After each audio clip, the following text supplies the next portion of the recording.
कि लोहिया और जेपी के जो शिष्य हैं वो पूंजीवादियों और सांप्रदायिक शक्तियों से जो है अपने आप को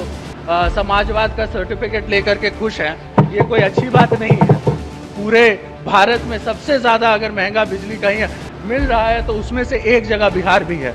कि ऐसा जो हो रहा है, सब लोगों को मैं आगाह करना चाहता हूं कि कोई नालंदा का मंत्री नहीं है, कोई झंझारपुर का मंत्री नहीं है, कोई दरभंगा का मंत्री नहीं है, मंत्री सब बिहार के हैं। तो बिहार की बात होनी चाहिए, अपना एक डेडिकेशन चाहिए। लेकिन वो डेडिकेशन की कमी है शायद, जो इतने सालों में आज तक हम लोगों ने नहर का तो बहुत दूर तक, मतलब आप बताइए 16 साल में हम लोगों ने तो नहीं सुना कहां नहर बन रहा है और क्या हो रहा है। और अगर बन भी रहा है तो उस व्यापक स्थिति उसमें नहीं, पैमाने पे नहीं बन रहा है जिस हिसाब से बिहार को जरूरत है। क्योंकि नहर जब बनेंगे तो मेरा यह मानना है कि बाढ़ की समस्या कम होगी। और साथ ही साथ इतनी सारी नदी होने के बावजूद हम लोग बिजली के मामले में हम लोगों को जो है बाहर से बिजली लेना पड़ता है। आज शायद पूरे भारत में सबसे ज्यादा अगर महंगा बिजली कहीं मिल रहा है तो उसमें से एक जगह बिहार भी है। हमारे पास संसाधनों की कमी नहीं है। हम बस इतना ही कहना चाहेंगे कि अगर इन सभी नदियों पे अगर ढंग से हम लोग पानी से बिजली जो बनाई जाती है उसके ऊपर अगर हम लोग थोड़ा सा काम करेंगे तो हमको लगता है कि बिहार सिर्फ बिजली बनाएगा नहीं, बल्कि साइड के जो हमारे पड़ोसी देश हैं जैसे नेपाल और साथ ही साथ जो क्या बोलते हैं प्रदेश हैं, उत्तर प्रदेश और अन्य जितने भी प्रदेश हैं, उनको हम लोग बिजली बेच भी सकते हैं और बिहार के जो है राजस्व में बढ़ोतरी भी कर सकते हैं। लेकिन इसके ऊपर सोचना पड़ेगा। चुपचाप हेलीकॉप्टर में बैठ करके नजारा लेने से कुछ नहीं होता। चीजें तब सही होती हैं जब उस पर काम हो, और काम होने में बस आप लोगों को इतना ही मैं कहूंगा, हम लोग तो ऑपोजिशन के लोग हैं, हम लोग तो चिल्लाते रहेंगे, लेकिन आपके हाथ में जब ये बात आई है तो आपके ऊपर ज्यादा रिस्पॉन्सिबिलिटी बनती है। और सबसे इंपॉर्टेंट बात यह है कि हम लोग आपको आईना दिखाएंगे, देखना तो आपको पड़ेगा। आज शायद हम लोग बहुत सारी बातें करते हैं, कौन से दरवाजे से यह सरकार बनी है उसके ऊपर हम नहीं जाएंगे, लेकिन जब यह सरकार बन गई है तो कम से कम काम तो हो, और आप लोग का रिस्पॉन्सिबिलिटी बनता है। साथ ही साथ मैं ये बोलना चाहूंगा कि हम लोगों का जो एड एजेंसी बनाया गया है पूरे बिहार में, कि एक काम होता नहीं है उसके ऊपर प्रचार ज्यादा होता है। चाहे नल जल योजना हो या फिर जो भी योजना सरकार के तरफ आती है, नल जल योजना किसी से छुपाई हुई बात नहीं है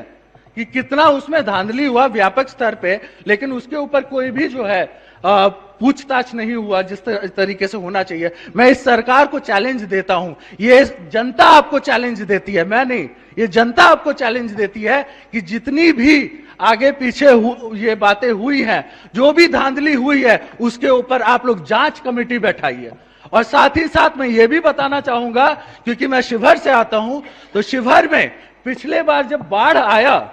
तो उधर ऑलरेडी एक बेलवा डैम बन रहा है, उसके नाम पर ऑलरेडी जो है एक बांध का जो है मेंटेनेंस उस डैम के कॉन्ट्रैक्टर को करना था। लेकिन उसके बावजूद जब बाढ़ आई तो उस कॉन्ट्रैक्टर से वो हक छीन करके वहां के बागमती विभाग ने जिस तरीके से धांधली की है उसके ऊपर चैलेंज मैं आपको करता हूं कि उसका जांच कराइए। और मैं इस सदन से मांग करता हूं कि ऐसे लोगों को जिन्होंने ये धांधली की है उस पर सख्त से सख्त कार्रवाई होनी चाहिए, क्योंकि ये बात सिर्फ शिवहर की नहीं है, ये बात पूरे बिहार की है। हर बार बाढ़ आता है, हर बार पैसे उठते हैं, हर बार जो वो पैसे हैं वो बंदरबाट हो जाते हैं और जगह पे कुछ नहीं पहुंचते हैं। तो ये हमारी एक अपील है आपसे कि आप लोग इसको देखिए, वरना क्योंकि अगर हम लोग होते हैं और हमारी सरकार होती तो हमको लगता है कि हम लोगों को इतना बोलने की भी जरूरत नहीं पड़ती। आगे मैं यही बोलना चाहूंगा कि ये जो पूरे व्यापक तौर पे धांधलियां जो हो रही हैं इस पूरे उसमें, मैं आपको इतना ही बोलना चाहूंगा कि आप लोग इसको देखिए, वरना जनता जो है वो शांत नहीं बैठने वाली।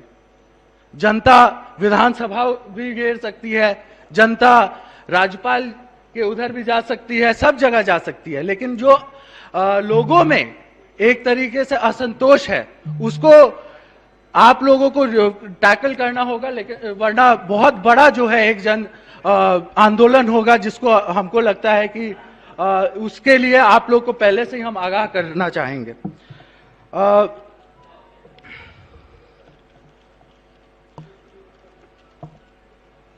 मैं आखिर में अपनी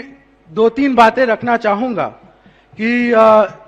आज हम लोग जैसे बात कर रहे हैं कि कौन से मंत्री कहां से बने और कौन से एरिया को कितना मिला, ये डेटा वाइज आपको अगर होगा, मैं डेटा वाइज भी दे सकता हूं कि जो जिस जगह का मंत्री होता है उतना ज्यादा पैसा उधर जाता है, और बाकी सब जगह जो है अपने आप को कहीं ना कहीं सोचता है कि हमारे यहाँ भी कुछ पैसा आना चाहिए था, हमारे यहाँ भी काम बहुत है, हमें भी काम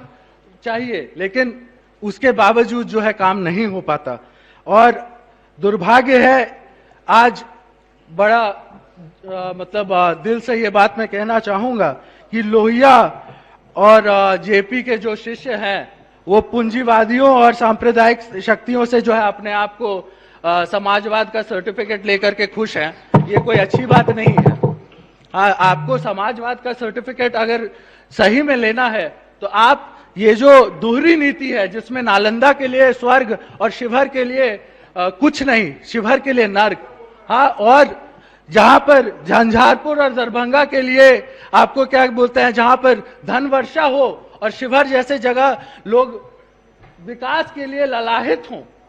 वैसे नीति से आप लोगों को उठना होगा और इस नीति को छोड़ना होगा। हाँ, एक आखिरी बात जो हमारे कवि ने दिनकर जी ने, एक राष्ट्र कवि ने बोली थी, वो ये कहा था, जब तक सुख भाग न नरका सम हो, नहीं किसी का बहुत ना ही किसी का कम हो। ये बात आप लोग को समझना होगा कि शांति नहीं तब तक जब तक सुख भाग न नरका सम हो, ना ही किसी को बहुत ना ही किसी को कम हो। मतलब जब तक आप एक जैसा सब लोगों को नहीं देखिएगा, एक आईने से नहीं देखिएगा, एक तरीके से नहीं देखिएगा, तब तक बिहार का जो विकास है वो असंभव है। बिहार में सबसे ज्यादा जरूरी इस बात की है कि सब एरिया को एक तरीके से देखा जाए। मैं आखिरी बार यही आग्रह करूंगा महोदय आपसे कि ये जो हो रहा है, ये जो जिस तरीके से हर बार हम लोगों का बजट लाया जाता है और बजट में सबसे ज्यादा हिस्सेदारी लोगों के अपने गृह क्षेत्र की हो जाती है, इससे हमें बचने की जरूरत है। और साथ ही साथ ये मैं बोलना चाहूंगा कि ऐसा जो हो रहा है, सब लोगों को मैं आगाह करना चाहता हूं कि कोई नालंदा का मंत्री नहीं है, कोई झंझारपुर का मंत्री नहीं है, कोई दरभंगा का मंत्री नहीं है, मंत्री सब बिहार के हैं, तो बिहार की बात होनी चाहिए। इतना ही बोल करके मैं अपनी बात को अब समाप्त करता हूं। लाइव बिहार YouTube पर सब्सक्राइब और Facebook पर लाइक जरूर करें।